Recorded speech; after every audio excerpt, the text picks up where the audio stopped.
welcome back to my channel, Booked with Juvie. Today we're talking about The Missing Half by Ashley Flowers.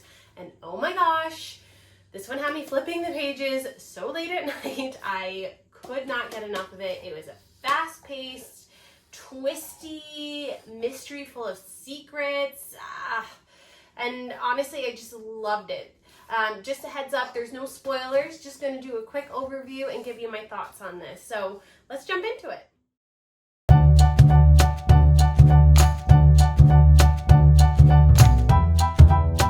Let's jump into it. And as you can see, I have my little co-host Frankie with me. Hopefully he won't be too noisy, right, Bubba? Okay, so anyway, let's get into it. This is Ashley Flowers' second book. Her first one was All Good People Here.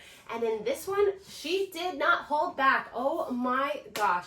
You can really tell she's growing as an author.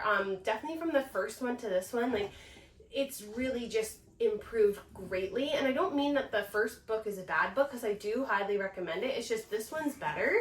I loved it. And if you don't know who Ashley Flowers is, she's actually the host of Crime Junkies, a really popular true crime podcast that does big cases and small cases and really raises awareness for all sorts of cases that you may never have heard of.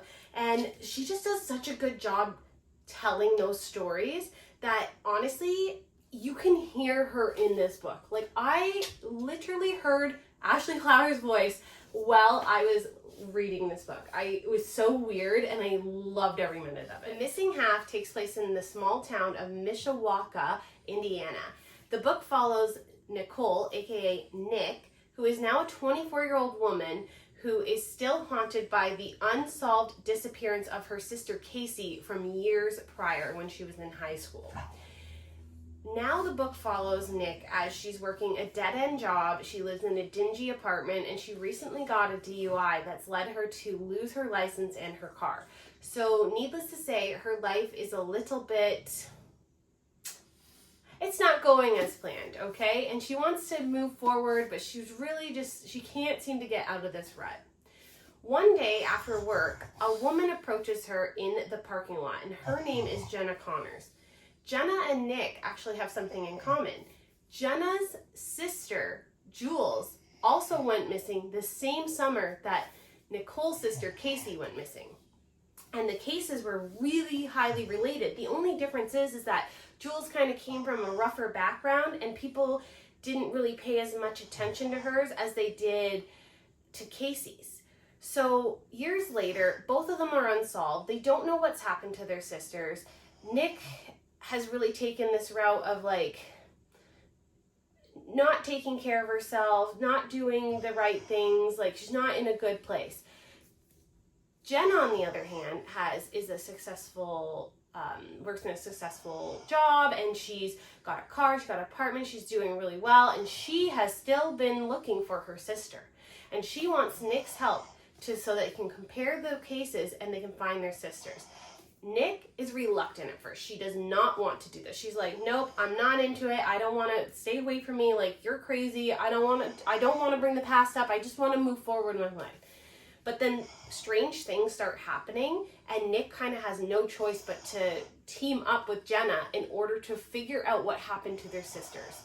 And I'm going to end it there, because after that, things get wild. There's so many weird crossovers. There's so many things that are coming out of the woodworks. There are a ton of crazy twists, and this one just had my heart racing, and I was like, oh my goodness. Like, the ending, I was like, what?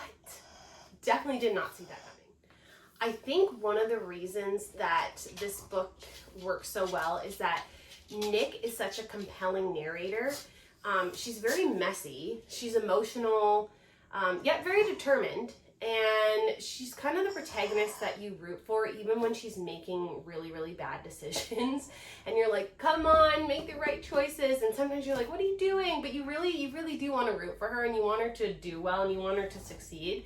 The bond between Nick and Casey is just really the heart of the book. I have sisters myself, so I totally understand that bond that you have with your sister. They're your best friend. They're your everything, you know, and for her to have lost her sister at such a young age, and someone that was her best friend, especially when, you know, they get into it a little bit, but they had their own family trauma. And it really kind of, this book kind of explores how grief and emotion can shape the memory of the past.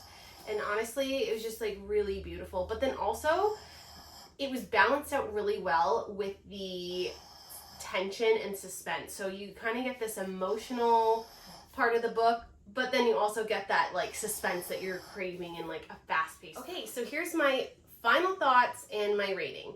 I gave this book a solid 4 out of 5 stars. It's emotional, dark, and it keeps you guessing the whole time. I enjoyed the pacing of it. If you liked All Good People Here by Ashley Flowers, if you like Crime Junkie, you'll definitely love this book. If you like Frida McFadden, I think you'll also really enjoy this book.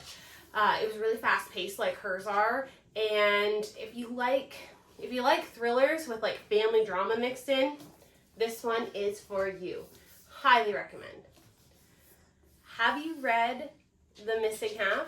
What did you think about the ending? Because I'm still not over it. Let me know in the comments what you thought of it, or if you plan on reading it, or if you've read any of Ashley Flowers' other novels, or if you like Crime Junkie. Let me know. I want to know in the comments. Give me a little chat. I'd love to talk more about this. I really hope you enjoyed my video. I post once a week here on YouTube, and then I'm also on Instagram and TikTok, Booked with Juby. I love you all so, so, so much. Happy reading, and Frankie wants to say happy reading. We love you all. Bye.